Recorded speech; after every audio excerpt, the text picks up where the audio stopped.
Expresidente, ¿en qué posición queda el gobierno de Colombia? ¿En qué posición queda Colombia como país cuando escuchamos o vemos a un presidente como el presidente Gustavo Petro básicamente hablando de campos de concentración, acusando a Israel de campos de concentración, poniendo sobre la mesa todo el tema judío? ¿Cómo queda Colombia? ¿Y cómo queda Colombia cuando él lo que ha hecho todas estas horas desde que ocurrió el ataque es justificar el ataque, punto?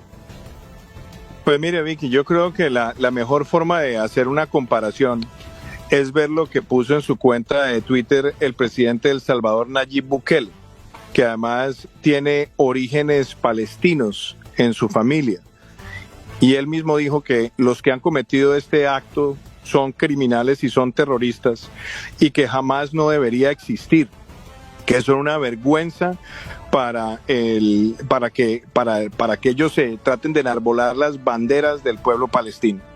Si una persona de orígenes palestinos como Nayib Bukele es capaz de decir eso, es inexplicable que el presidente de Colombia, un país aliado históricamente de Israel, con quienes tenemos relaciones diplomáticas sólidas y estables, esté tratando de llamar al pueblo judío como un pueblo nazi, como lo dijo en su cuenta de Twitter.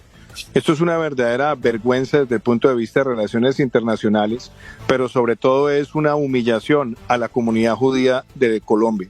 Esto es un acto que no tiene ningún tipo de justificación, lo que se ha visto en los últimos días, y que merece un rechazo contundente y categórico.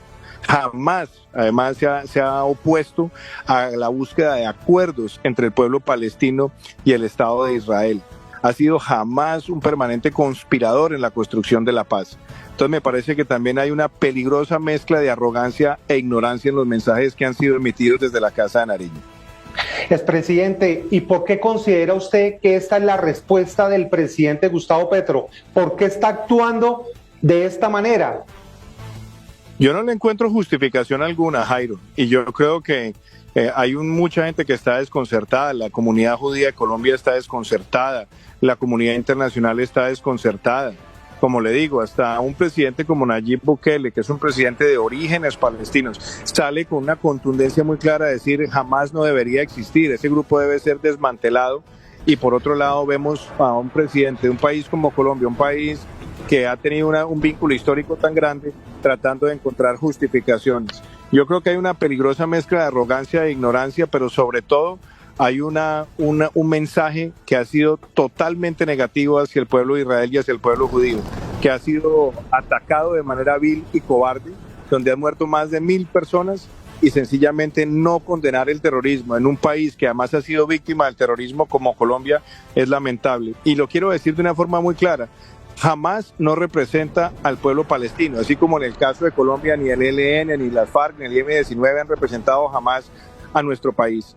Entonces creo que ahí es importante que se corrija esto, y creo que la imagen de Colombia va a quedar bastante maltrecha internacionalmente debido a estas imprudentes e ignorantes declaraciones. Expresidente, ¿se puede decir que el presidente Gustavo Petro hoy está poniendo a Colombia, porque es que él representa al gobierno de Colombia, como un país que está del lado de los terroristas de Hamás?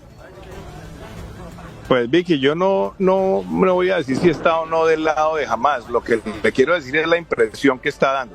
La impresión que está dando es que hay una especie de justificación política en los ataques de Hamás, porque esa es la ambivalencia de sus declaraciones.